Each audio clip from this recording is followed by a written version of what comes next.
Business Storytelling Podcast with Christoph Trapp.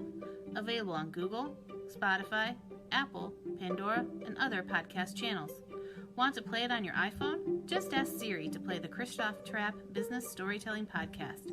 Also available on Alexa. Here's Christoph with today's episode.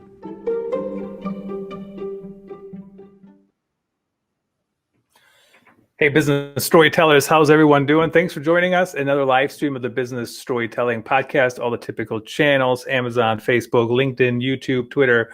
I think that might be it. Bright and early here for me today, 7 a.m. Chicago time. Today's guest is in Perth, Australia, 8 p.m. their time. So we're continuing to trek around the globe to get the best experts for you. But today we want to talk about writing. Writing is hard. And you know why writing is hard, quite frankly? I want to be snarky about it because everybody keeps saying it's so hard. Everybody makes it so difficult. And I mean, seriously, yes, writing is hard. It's probably the hardest labor-intensive thing to do without having to get up. I'll just say it that way. But we have Sarah Mitchell on the show today.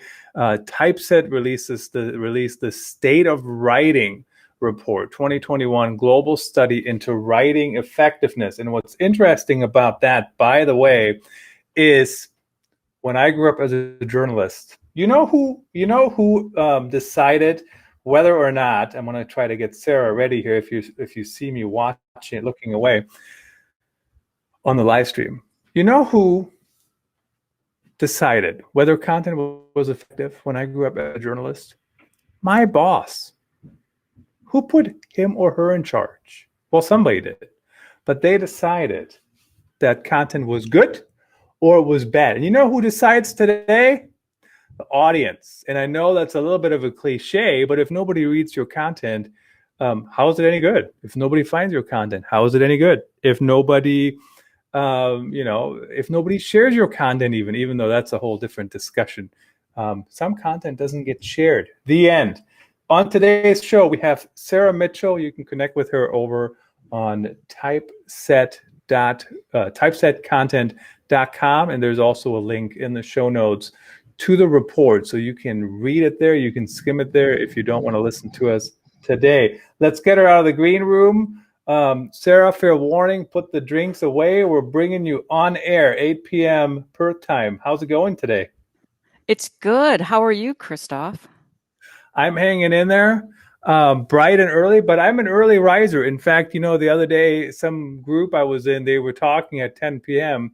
and I responded at 5 a.m. and somebody said, that's really early to respond to so many people. And I said, 10 p.m. is really late for me. I'm asleep for 2 hours if I can help it. So I appreciate you. I'm an early riser too. So I do appreciate you making the time for sure. Tell me about the report. Why did it come about? Second edition, I believe. And what are some of the key findings? Let's dive in there. Yeah, it's the second annual report into writing effectiveness. And it was interesting what you said in the intro, that when you were a journalist, the person that decided whether or not something was good was your boss, was the editor.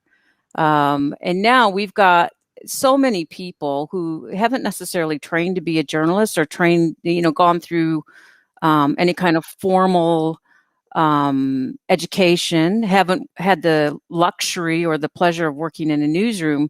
Now we're all being faced with writing, and a lot of the content that is created is writing. I always think writing is like the walking of exercise. You don't need a lot of fancy equipment. Anybody can do it. You can sit down and get started, and you can do it with a fair bit of confidence. But I think we all know, anybody that's been in marketing for any amount of time knows that some writing just works and does what you want it to do, and some writing, and it doesn't seem to matter how much you labor over it, doesn't do so well. So we really wanted to get to the bottom of what makes writing effective, because I'm a business owner. I know you're a business owner. Writing is expensive for businesses. They have to hire people to do it. They expect things to happen. And if it's not happening, why? And what can we find out from people who who are working in writing, marketing, business communicators, business owners who do a lot of their own writing. What can we learn from them about what makes writing effective? And in my definition, effective means successful, and which usually means returning something on the investment, doing what you expected it to do. So that was a really long explanation. Seemed pretty short to me. We are on a podcast. We're on a live stream. We can just keep talking and talking. We can be here all day, even though I do have to take the kids to school at some point here today, or the school will call us. Now, the interesting thing you mentioned is it has nothing to do with how long you belabor on content, which is interesting because I think a lot of companies, they spend a lot of time on doing something, right? And then they think their return will equal the amount put in. So I'm thinking out loud here. I mean, is that just a holdover from the industrial world we used to live in, right? The more time I put into building widgets, the more widgets I have to sell, right?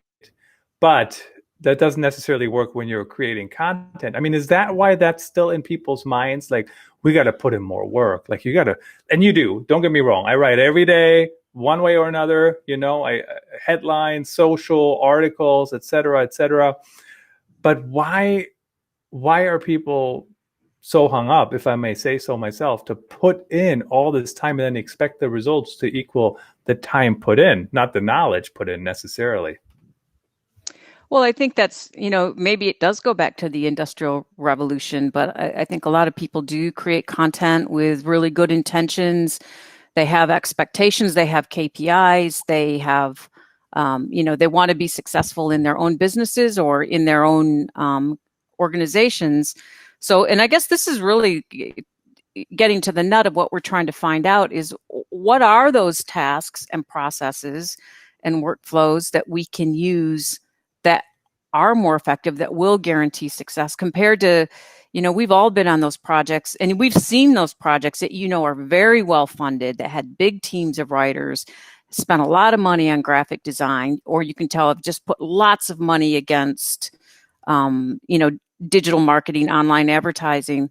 But what did it get? So that's the crux of it. And you see some people that are just super successful all the time. Does volume make a difference? I mean, I think there was a time when we were all trying to be on all channels 24/7.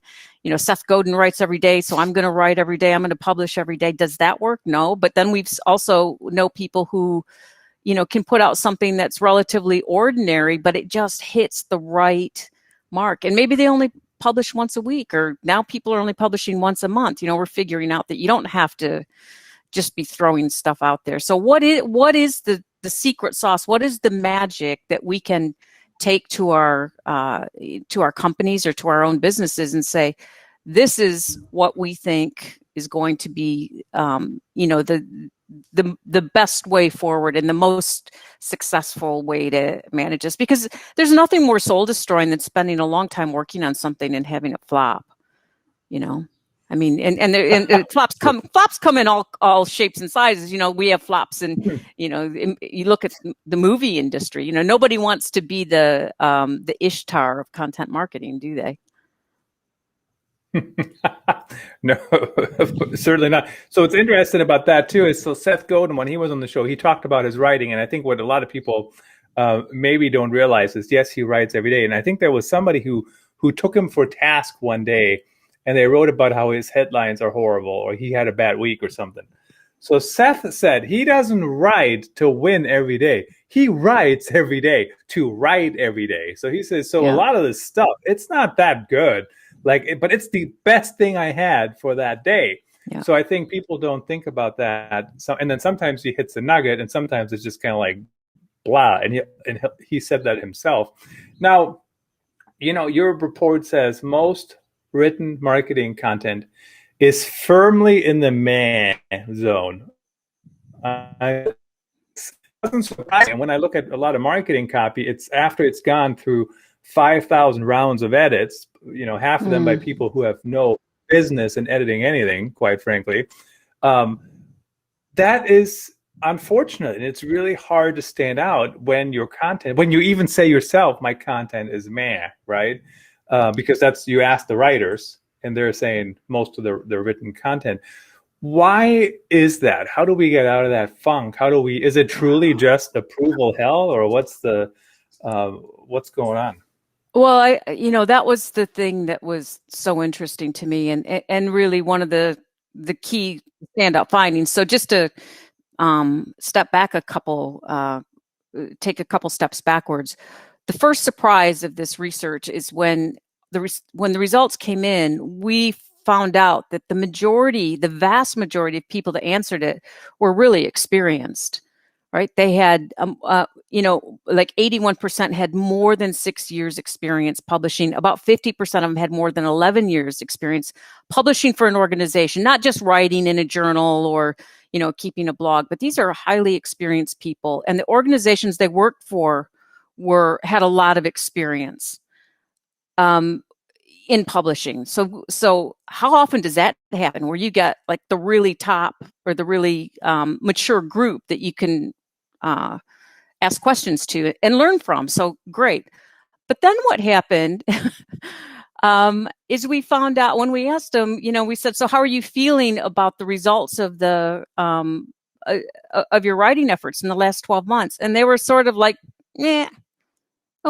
Okay. Not only about 30% of them said that they were satisfied, but most of them were either, just so about it or didn't like it at all. So that was a surprise, especially when you factor in most of them said they're feeling quite optimistic about their work. So, something's clearly wrong, right? We're not feeling very motivated. Maybe it's 2020. Maybe it's not. Went out and we asked Doug Kessler about that, because I think Doug Kessler is one of the really fantastic communicators in the world when it comes to marketing, especially B2B marketing.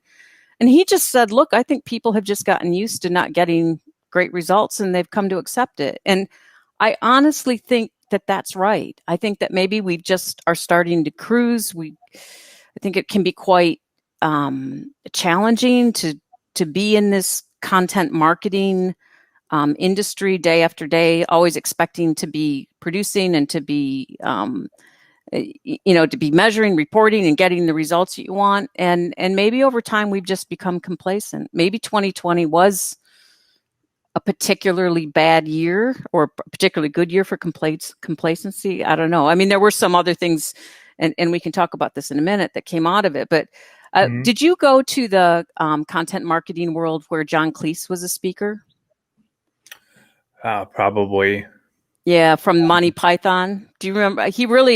His talk stuck with me because it was a thing about comedy. But what he was saying is the difference between really good comedians and writers, because they wrote all their own material, and the so-so ones is that they were willing to sit with the discomfort of being mediocre until they could break through that, So a lot of people just wanted to get it done. It was like, yeah, that's good. Okay, I can get it. That people cracked a smile. But he said the best of the writers, and this was his particular thing, was he was just persistent in working on it and working on it and working on it until it was good. So kind of breaking through that mediocrity. And maybe that's where we're at. Maybe we figured this out now. We're kind of in that.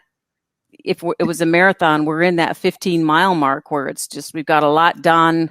We're not close to the finish line. It's just hard and we're just dragging. I don't know. I was surprised though. Well, 2020 certainly was a drag. I mean, let's be honest about it. Everything, from, not even seeing people. I'm Sarah, this is like the only time I talk to adults, right? Outside of work and my home. I'm surprised no kid has come running down already to want something. The answer is no. It doesn't make any difference what the question is. House is not on fire. So interesting. So many things to think about there. So one is letting things sit. But the one thing that hit me. So I'm also in that 11 plus years of experience, right? Okay, me too.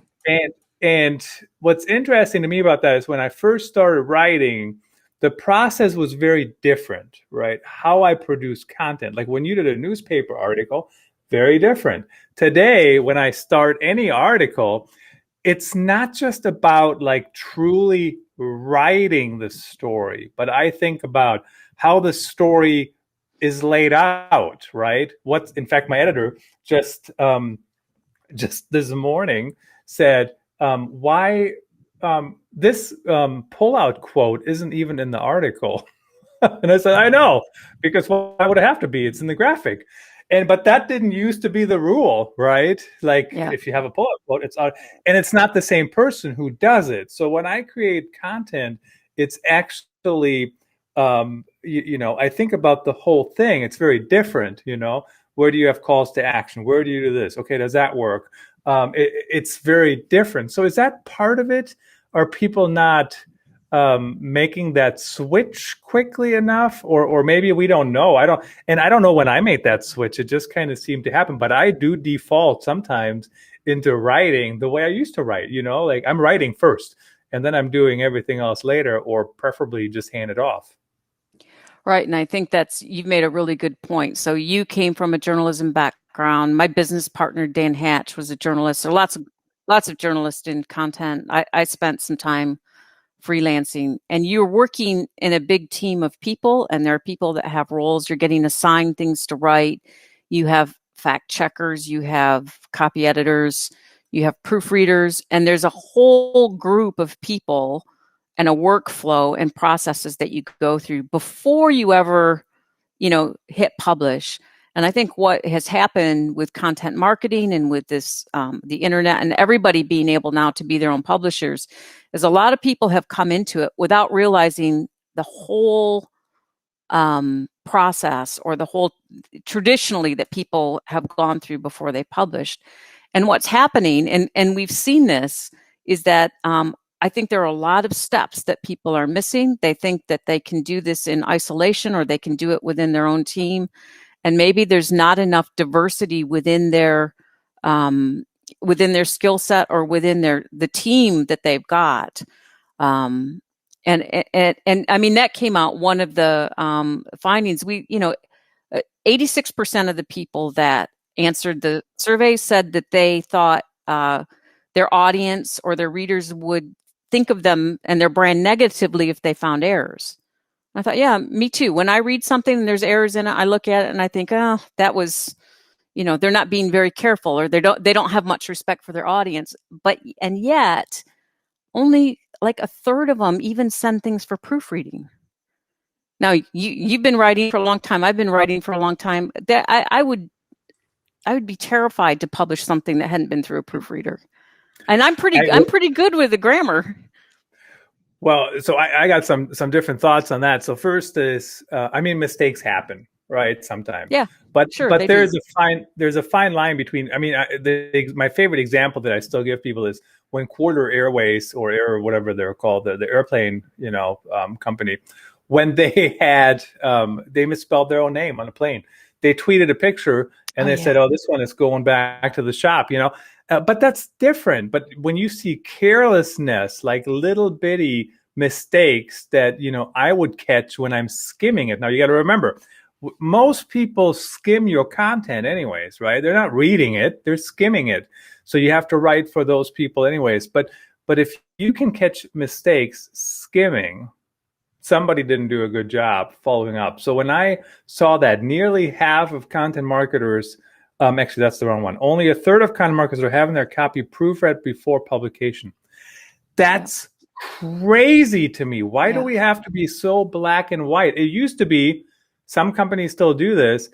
They got 5,000 rounds of approval hell, and now some companies totally flip to the other side where nobody reads anything.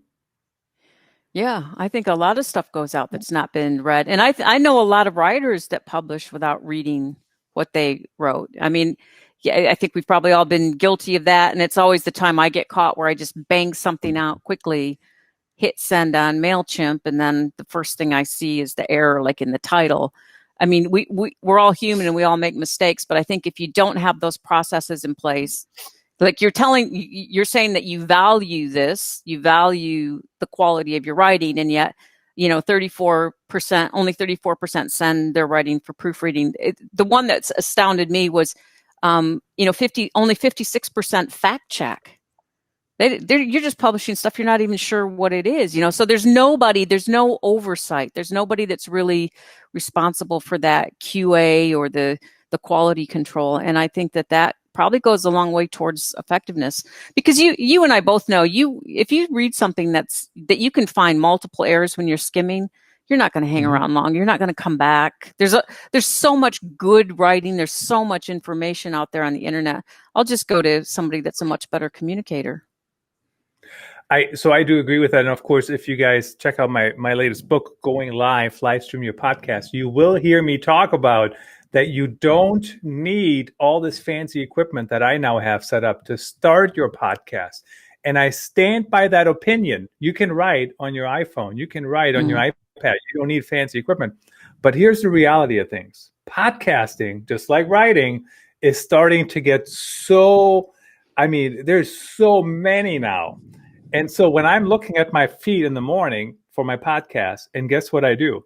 If I'm getting to a podcast that has crappy audio, guess what I do? I'm moving on. Yeah. I don't care what they're talking about, because it's a very quick, I'm disqualifying you. So same here. Of course, Sarah and I sound great, right? I mean, as far as I can tell.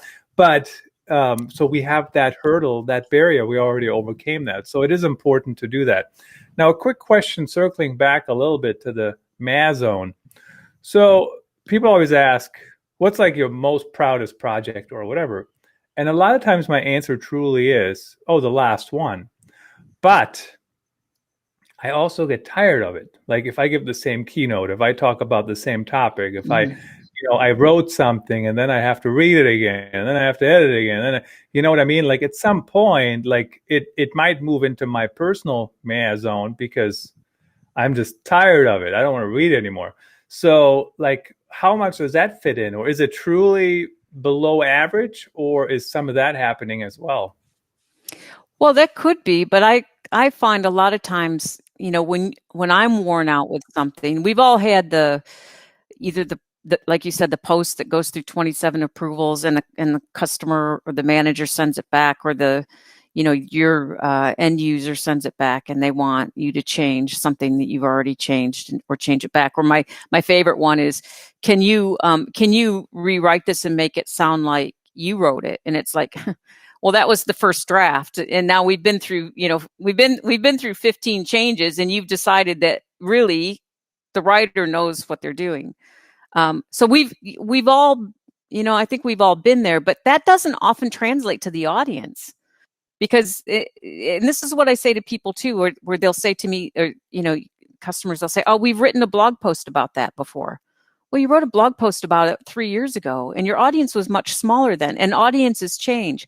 So you can revisit that, and you can take it at a different angle. And I think that's why it's also good to have a team. That's why it's good to have either a partner or an editor that can look at it and say, you know what, this is sounding really tired, or I think this is great, or you just need a better headline, or you need a different opening, or why don't you get rid of the first 3 paragraphs when you're just waffling around and go straight to the chase? And again, that's where having that team around you is really important.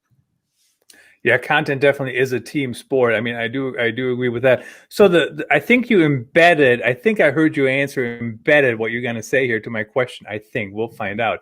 So when you said you wrote an article about it 3 years ago. So for example, your 2020 study is already in an article on authenticstorytelling.net. It's like a 20-minute read on strategic writing. So you're in there, other people are in there. It's my own examples. It's 20-minute read, like, whatever, when you do the math. So I'm not going to write a new article about your new study, because first of all, you already have an article. Second of all, I already have an article. So I'm taking the old article, I'm taking this content, put it in there. I might not even delete the old one. I don't know yet. I haven't thought about, I got to think about that in an hour or tonight or whenever. But so do you subscribe to that philosophy? If you already have content that's halfway there or that's related, you just take that old content and update it, or what do you recommend? Well, yeah, and this was something I never used to do at all. And it was Andy Crestodina that really turned me on to this idea that, refreshing content, Content gets outdated very quickly, even if it's just broken links. If you've got something that was popular at one point and isn't anymore, it is, you can go back through and refresh that. And I always, and I've said this for years and years, content is an asset. It's an asset that you build over time. A really great blog post isn't nearly as powerful as 5 years worth of blog post with some great ones, and going back to your Seth Godin example, some that aren't necessarily that great. They were good in the day, or they were adequate in the day, but it's that body of work. And I think if you look at it as an asset, what do you do with any of your assets? You maintain them, you take them in for cleaning, or to use the gardening analogy, you prune some things out, you plant some new things, but you keep the same basic things. So yeah, I that's something I've really started doing this year, and going back and looking at things, and sometimes just swapping out references if I've got links to posts in articles. Maybe I've written something new since then that's more relevant. I can I can link that way. So yeah, just to keep going through and maintaining that all the time, I think is far more sensible than just publishing and forgetting about what was out there.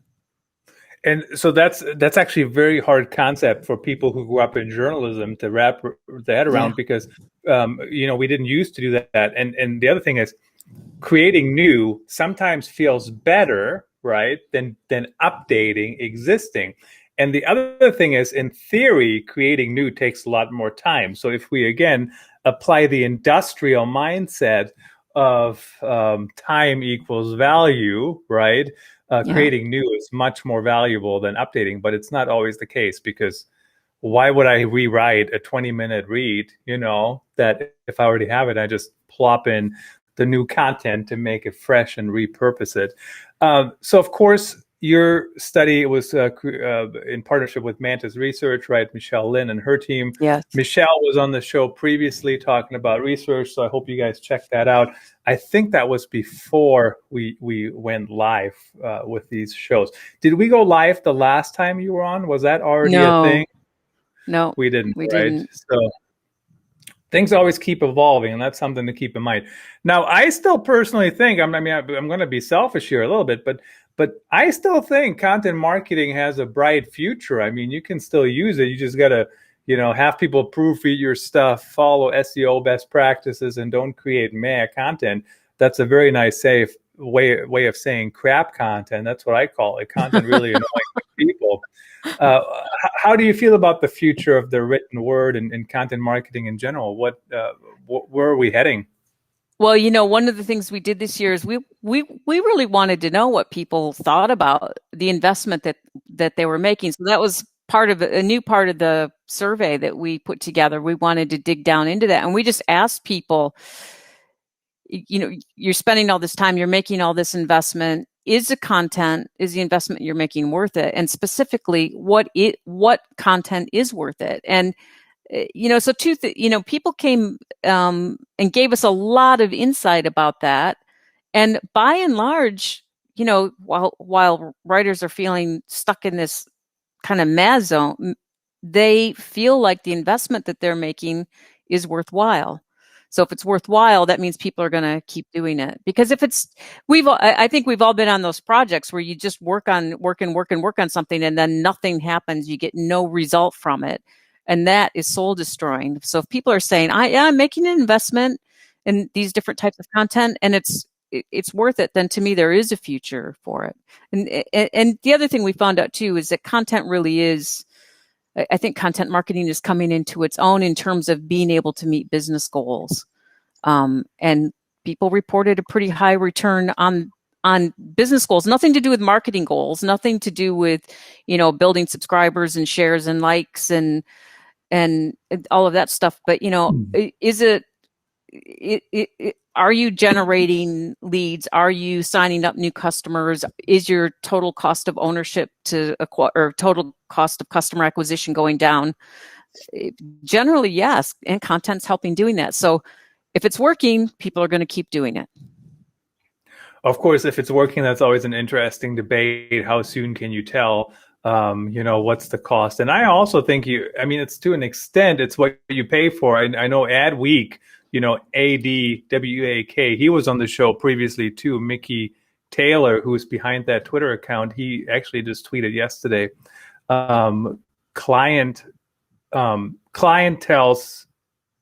Agency tells client that they found somebody on Fiverr to do it for $5, Yeah. So just something to keep in mind. It's, you do get what you pay for in some instances, even though I've hired some people off Fiverr and there's some good people on there, but it's usually not for $5, right? Right. It's, you have to dig into the details there. So, Sarah, it was great to have you back on the show. People, of course, can connect with you on typesetcontent.com. Why would people reach out? What's how do they work with you?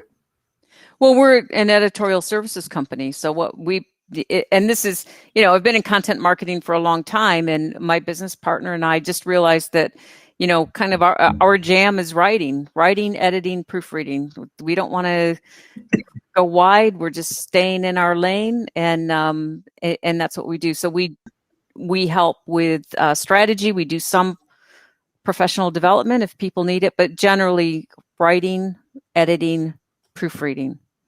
And we've got an office in the UK, and we've got an office in the US, and I'm here in Perth, so that's how we do it.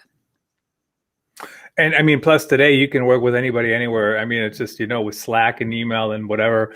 And even look at this, we're meeting on a live stream at interesting times, but they're not horrible times, right? So certainly check out typesetcontent.com. Sarah, it was great to have you back on the show. Really appreciate you making the time. Thank you, Christoph. It's been great seeing you again. Awesome. Thanks, everyone.